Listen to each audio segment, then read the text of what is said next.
Now I am absolutely delighted to introduce the next speaker to you, Dr. Nattaly Greene.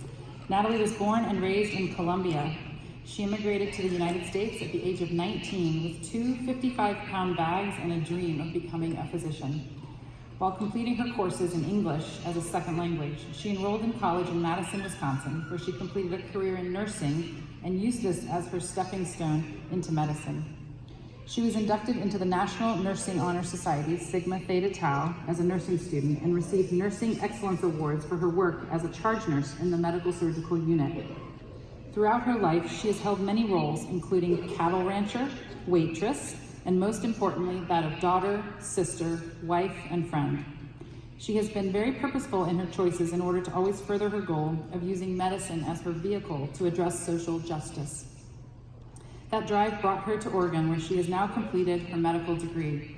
During her time at OHSU, she became a champion of diversity and inclusion and found her true passion, orthopedic surgery. She has received multiple accolades during her medical training, including the Swindells Family Leadership Scholarship, the prestigious AAMC Herbert W. Nickens Medical Student Award, the Zimmer Biomet National Medical Foundation Orthopedic Scholarship, and she was inducted into the Medical Honor Society Alpha Omega Alpha and the Gold Humanism Honor Society in her junior year. In a few short weeks, she will be beginning her training in orthopedic surgery at the Harvard Combined Orthopedic Residency Program. Nattaly hopes to learn the skills to become a global leader and help people everywhere lead healthy and active lives. She also hopes to lead by example and inspire the next generation of minority children to pursue careers in medicine and create a workforce representative of the population that we serve. Please welcome Dr. Nattaly Greene.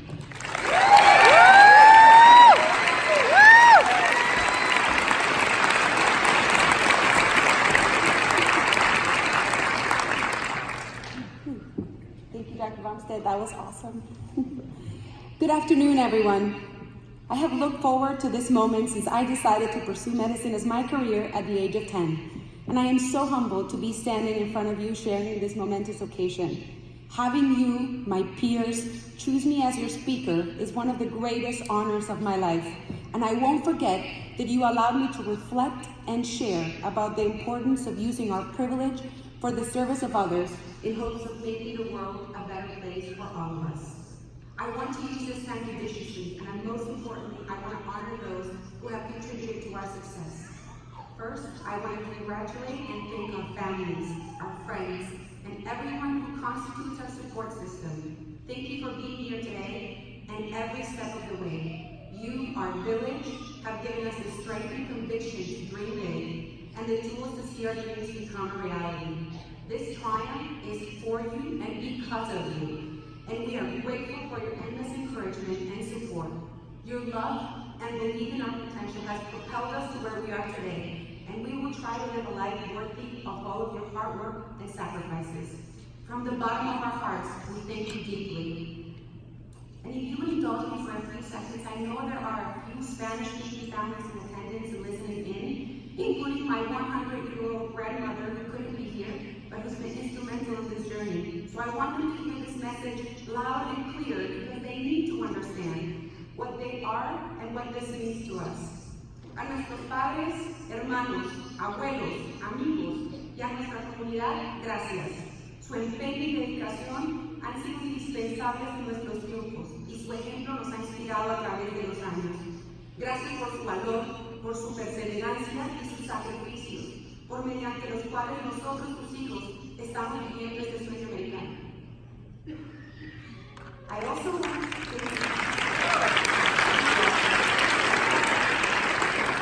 to take this opportunity to thank everyone at OHSU who has invested in our success.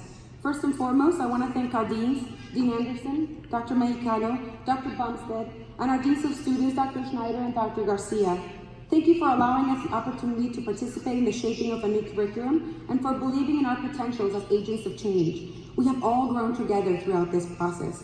And I know I'm not alone when I thank you for your openness and willingness to partner with us, for adapting and embracing change, and for allowing us to contribute in shaping the future of medical education.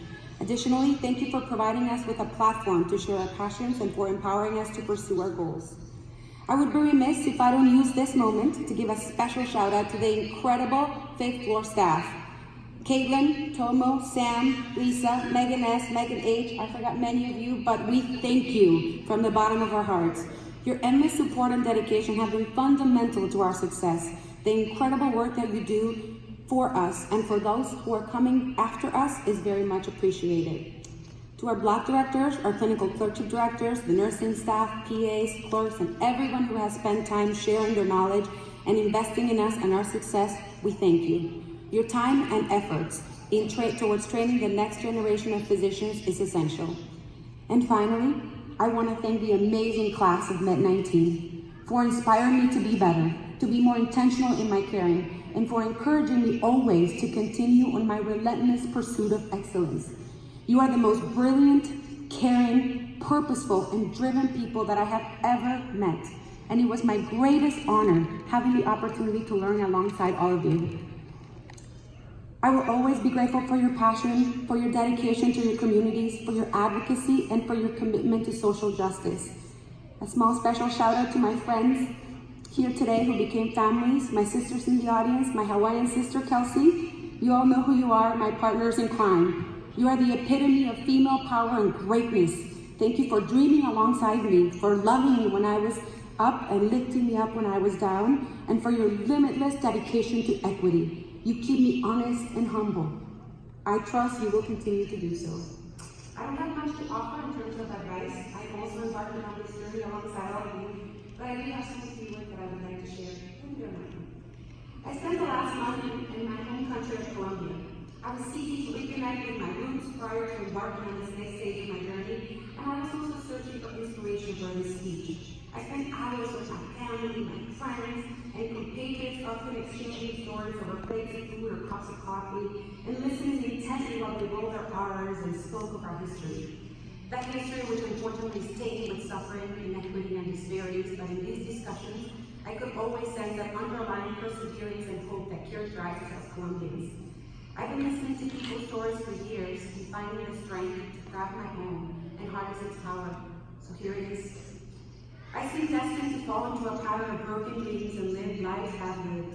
But the determination of my mother and her inherent belief in her children's power to transform the world, as well as the communal effort of my family, has propelled me to where I am today. Generations of dreams rest on my shoulders. There are so many firsts that I am grateful for. First, that my mother and her mother didn't have the privilege of experiencing, but from their love and sacrifice, this story, my story, was born. I grew up listening to the stories of the great heroines who came before me. My maternal grandmother ran for her life with her eldest son in her arms, while her home burnt down in hopes of survival and a better future. From the ashes of her charred home was born the unrelenting belief that through education and hard work, we could rewrite our story. Just like my family before me, I also led my home to escape from the violence and a future lacking opportunity. I emigrated from Colombia and arrived in the United States at the age of 19, with my life packed into 2 55-pound bags. What I lacked in baggage, I made up for with a brief dream of becoming a physician. And here I am today, speaking at my graduation.